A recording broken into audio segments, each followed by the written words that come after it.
নমস্কার। আজ শুরুতেই একটু কিছু কিছু কনফিউশনগুলো একটা বিষয়ের উপরে আলোকপাত রাখার বাসনা মনের মধ্যে জাগলো। সরকারি চাকরি কারো কাছে সেটা পরম নিশ্চয়তার জায়গা।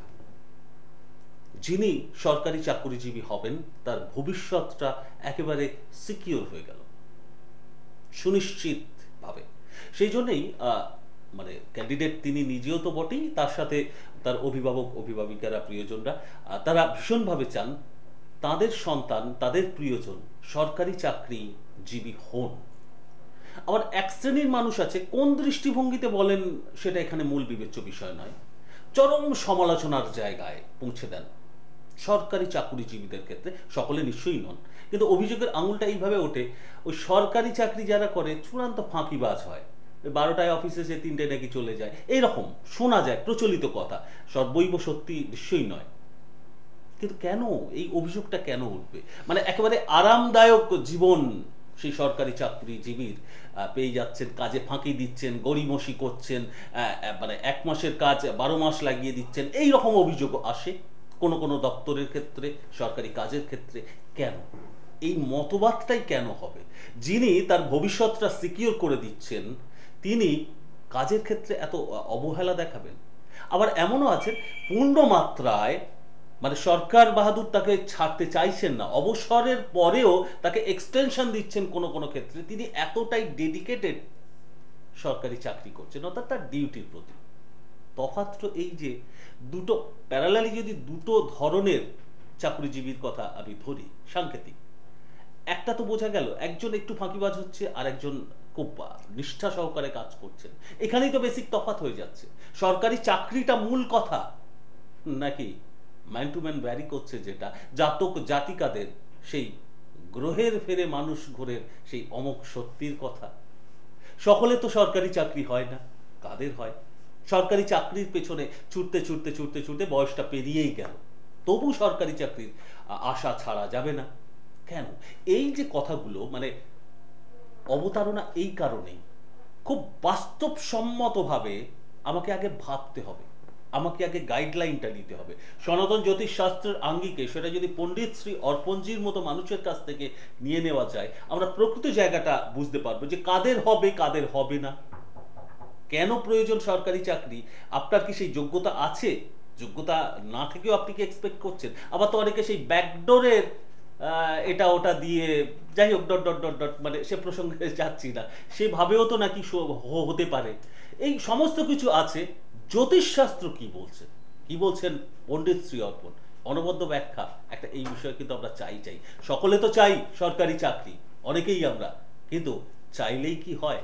ওই লাউ তো বটে, কিন্তু আনেকে।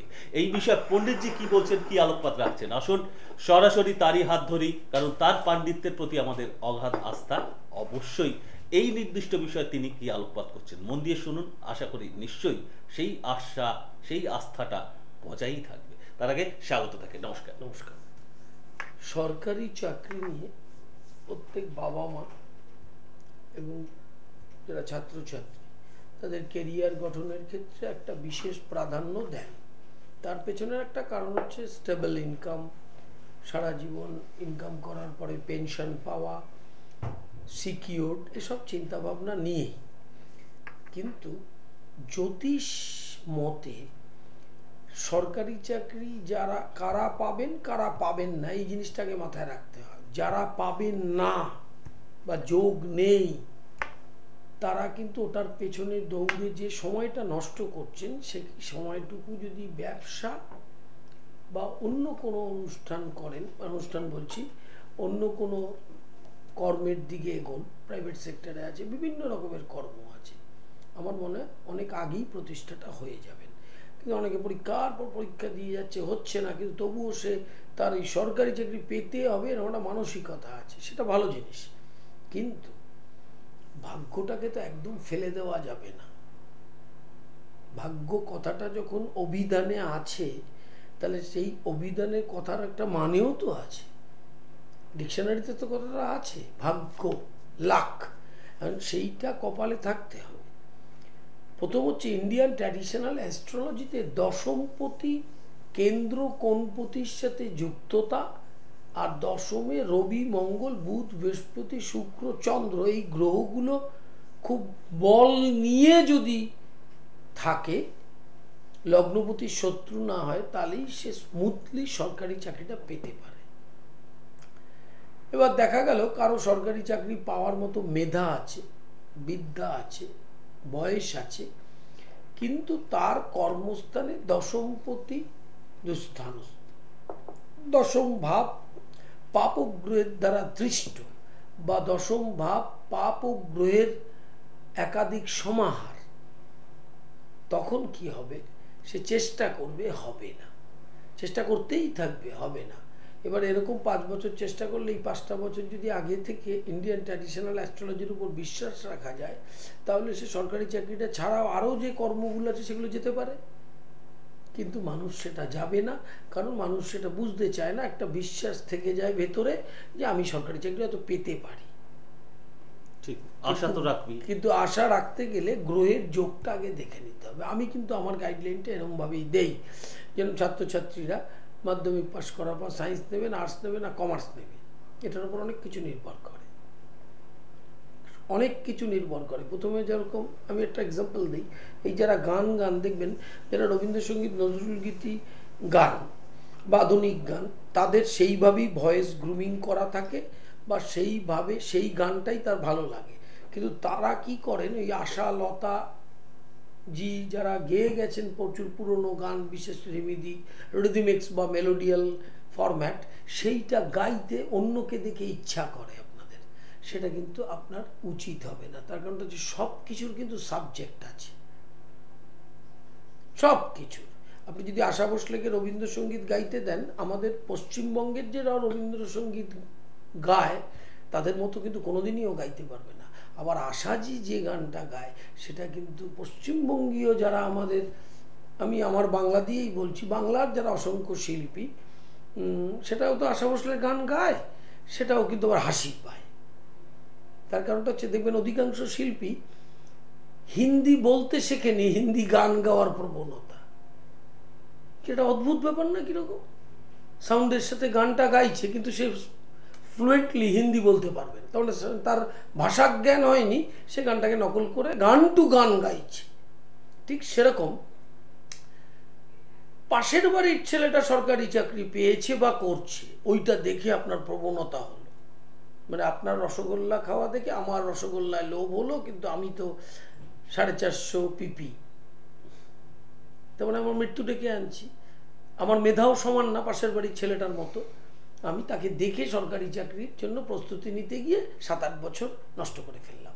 এখানে প্রসঙ্গক্রমে খুব যুক্তিটা একদম অকাঠ্য এনেছেন, কিন্তু প্রসঙ্গক্রমে একটা উদাহরণ আমার এখানে মাথায় আসলো, বা এই যে প্রসঙ্গ হচ্ছে সরকারি চাকরি, কিন্তু কত সুন্দরভাবে একটা মিউজিক্যাল এক্সাম্পল দিয়ে পণ্ডিতজি বোঝালেন, কারণ তার মধ্যে সেই মিউজিক্যাল রসদটা রয়েছে কোথাও একটা, এবং যার প্রতিফলন অনেকেই জানেন কি জানেন না আমি জানি না, কিন্তু এই সুযোগে একটু জানিয়ে দেওয়ার ইচ্ছেটা আমার হলো। একটু পণ্ডিতজির কাছে। সৃষ্টি প্লাসে 9টা 25 প্রতি বৃহস্পতিবার রেনবো প্রোডাকশন গ্রুপ সহযোগী নিবেদক, সেখানে চোখ রাখুন, অসাধারণ গানের অনুষ্ঠানটা দেখুন, উদীয়মান নবাগত শিল্পীরা কত সুন্দর করে গান গাইছে, সেখানে গ্রুমিংয়ের ব্যবস্থা আছে, কর্পোরেট ব্যান্ড দ্বারা রিহার্সালের ব্যবস্থা আছে, সমস্ত যোগাযোগ অনুষ্ঠান দেখলেই বুঝতে পারবেন, কিছুদিন পরে ইউটিউবেও সেগুলো পেয়ে যাবেন।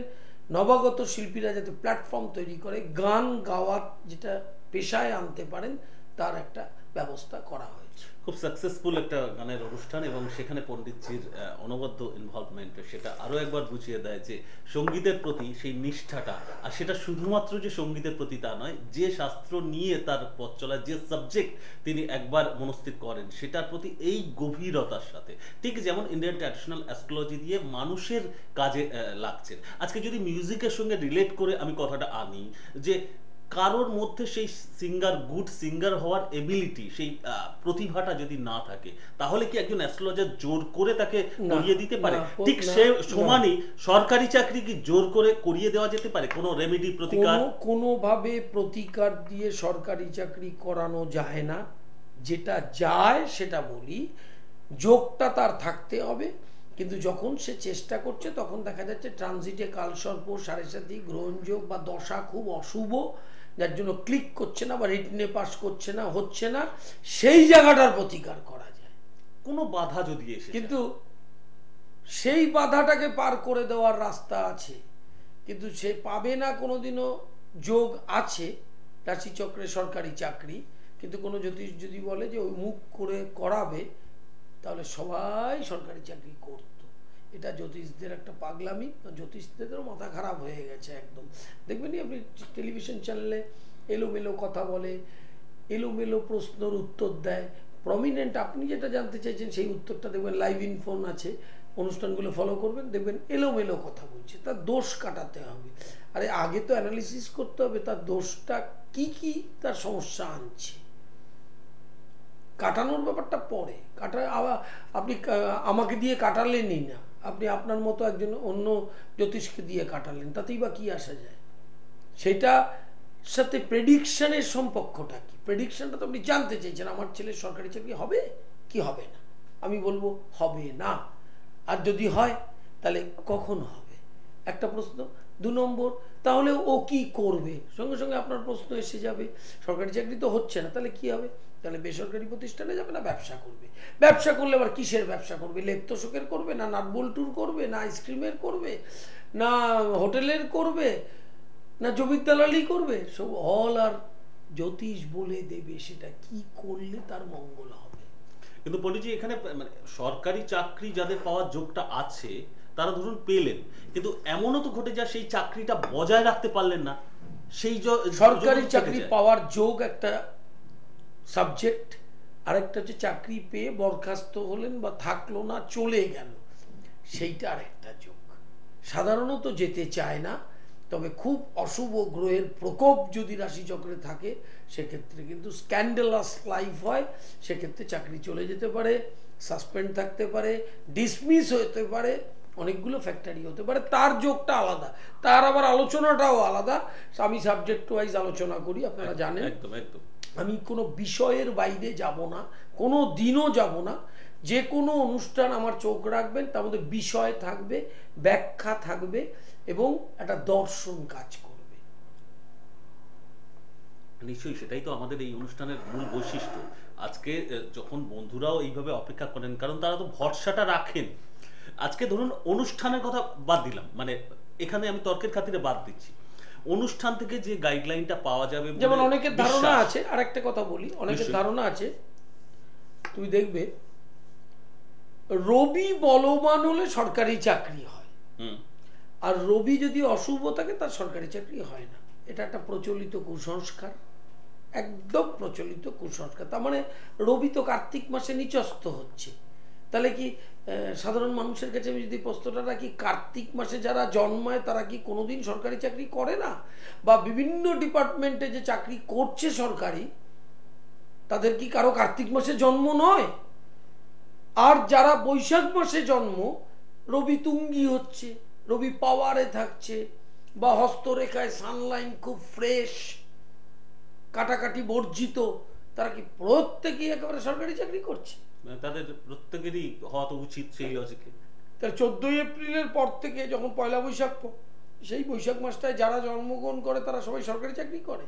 এই যে কুসংস্কার যে রবি ভালো থাকলে সরকারি চাকরি, এই ধারণা করবেন না। Planetary position in the horoscope, তার অবস্থানটা দেখতে হবে।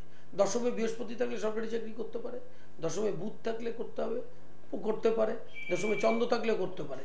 তাহলে এই শুভ গ্রহগুলোর সাথে দেখা যাবে রবিটা নিচস্থ, তাহলে কি তার চাকরিটা হবে না? প্রচুর স্কুল শিক্ষকের আমার কাছে রাশিচক্র আছে যেখানে সান খুব খারাপ, সেখানে তারা পায়নি। খুব বাস্তবিক কথা। এই জায়গাটা কিন্তু প্রকৃত বিচারের দিকটাই আরো একবার উঠে আসলো, এবং পণ্ডিতজি সেই প্র্যাকটিক্যাল গাইডলাইনটাই বোঝাতে চাইলেন, যেটা সেই ইন্ডিয়ান ট্র্যাডিশনাল অ্যাস্ট্রোলজির মাধ্যমে জেনুইন পথ প্রদর্শনের কাজটা হতে পারে। আজকে অ্যাস্ট্রোলজির প্রতি আমাদের কারো কারো বিরূপ ধারণা হয়ে যাচ্ছে। কেন? কারণ এক জায়গায় দু জায়গায় কেউ কেউ দেখাচ্ছেন, সেখানে দু রকম মতামত পাচ্ছেন, হয়তো তৃতীয় জায়গায় যাচ্ছেন, সেখানে আলাদা মতামত পাচ্ছেন। কেন হবে? বিচারের জায়গায় একটা মূল নির্যাস তো একই পয়েন্ট অফ মানে এসে এক জায়গায় হবে, প্রেডিকশনটা একই লক্ষ্যে হবে। সরকারি চাকরি হবে এদের হবে না, সেখানে দোদুল্যমানতা, সেখানে প্রতিশ্রুতি আপনি প্রতিকার করুন তাহলে হবে, কিন্তু কোথায় প্রতিকার করলে হবে সেটাও কিন্তু বোঝার প্রয়োজন আছে। আপনার নেই, আপনি একটা মানে তুঙ্গস্থ করে দেবেন না কিছু না না প্রতিকারে। না না না রাশিচক্রে যোগ নেই সরকারি চাকরি হওয়ার, সেখানে গিয়ে প্রতিকার করে সরকারি চাকরি পাওয়ানো যায় না, যাবে না। আপনি দৃঢ়ভাবে বলেন একদম। এবার সরকারি চাকরির যোগ আছে, কিন্তু ফেজ ওয়াইজ একটা সমস্যা আছে, সেই জায়গায় দাঁড়িয়ে প্রতিকারটা হবে। কিন্তু তার যোগই নেই, অথচ প্রতিকার করিয়ে তাকে সরকারি চাকরি পাওয়ানোর কোনো রাস্তা জ্যোতিষতন্ত্র মতে নেই। কিন্তু তাহলেই বলতে হবে আপনি যদি সেই প্রতিশ্রুতিটা বা সেই মনের ভালো লাগার একটা প্রতিশ্রুতি না দেন, তাহলে আপনার কাছে মানুষ হয়তো যারা প্রত্যাশী তারা না হয়তো না, আসবেন না। আমার প্রশ্ন হচ্ছে আমার কাছে কে আসবে কে আসবে না এটা নিয়ে আমি কোনোদিনই ভাবিনি। আমি তো কাউকে ডাকিনি বাস কন্ট্রাক্টরদের মতো, যেমন জ্যোতিষরা বলে চেম্বারে আসুন, দোষ কাটান, অমাবস্যা এসছে, না বিশ্বাস উঠে গেছে, এইসবগুলো করে। আমি তো কোনোদিন এইসব করেছি কি? আমার তো ইউটিউব লিঙ্কটা দেখবেন, অনুষ্ঠান দেখছেন, দীর্ঘদিন ধরে দেখছেন, একই নেচার আমার। আমি বার্তাটা পৌঁছাবো, তাকে একটা গাইড করব এরকম, যাতে সে একটা সুস্থ পথ দিয়ে চলতে পারে, এটা আমার কাজ। 9674009632 এবং 9836707677, এই দুটো মোবাইল নাম্বার রয়েছে। যারা মনে করছেন পণ্ডিতজির মতামতের সঙ্গে একমত হচ্ছেন, যদি ইচ্ছা থাকে তাহলে এই নাম্বার দুটোতে যোগাযোগ করতে হবে আপনাদের, এটা একটু স্মরণ করিয়ে দিই। আর আপনার যে নিয়ারেস্ট যে যে ডেট অনুযায়ী যেখানে যেখানে যাবেন তার আগে নামটা নথিভুক্ত করতে হবে, এটাও মাথায় রাখবেন। আর যে পণ্ডিতজির বিভিন্ন পুস্তকগুলো রয়েছে সেটা তো অনেকেই সংগ্রহ করতে চান, মানে রেখাবিজ্ঞান, গৃহস্থের টোটকা, বাস্তুমঙ্গল, অ্যাস্ট্রোপ্যাথি, এই সমস্ত কিছু আগামীর প্রস্তুতিও চলছে। তো সেজন্য ফোন করে জানতে পারেন। আর লাইভ কোর্সটি সেটা তো চেম্বারে আসলে আপনি পাবেন, মানে আপনার আগ্রহ যদি থাকে আপনার হাতে এটাই তুলে দেওয়া হবে, যেটা আপনি সারা জীবনের একটা রসদ পেয়ে যাবেন। কবে থেকে কোথায়, কোন তারিখ অনুযায়ী, কোন দশা অন্তর্দশায় কি ফলাদেশ, কি প্রেডিকশন, সারা জীবনের আপনার এখানে লিপিবদ্ধ থাকবে। এটা কিন্তু একটা অনবদ্য উপহার, তাই না?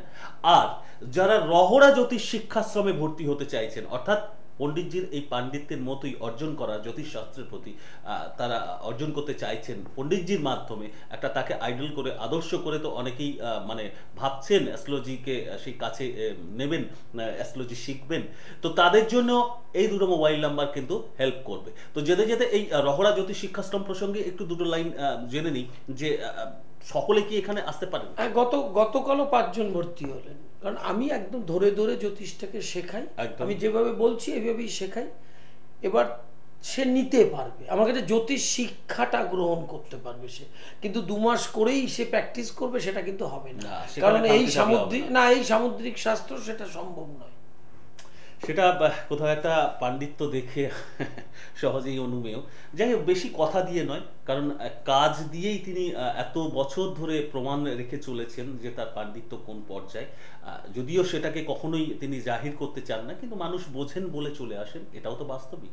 আর এটাও বাস্তবিক আজকের অনুষ্ঠানের সময় শেষ, কাজেই সরকারি চাকরির প্রত্যাশা থাকুক আর না থাকুক সেটা আপনার জন্য কতটা প্রযোজ্য, অন্যান্য বিষয়ের ক্ষেত্রে যেটা আপনার প্রত্যাশা রয়েছে সেটা আপনার জন্য কতটা আপনার চার্ট পারমিট করছে, যদি বাস্তবিকভাবে জেনে যাওয়ার বাসনা থাকে তাহলে সেই পাণ্ডিত্যের দ্বারস্থ আপনি হতেই পারেন, যদি ভরসা থাকে। তাহলে ফোন নাম্বার খোলা রয়েছে, আরও একবার মনে করিয়ে দিয়ে আজকে বিদায়, কারণ আমাদের জন্য দরজা বন্ধ, সময় শেষ। আজকে বিদায়, ভালো থাকুন সবাই, নমস্কার।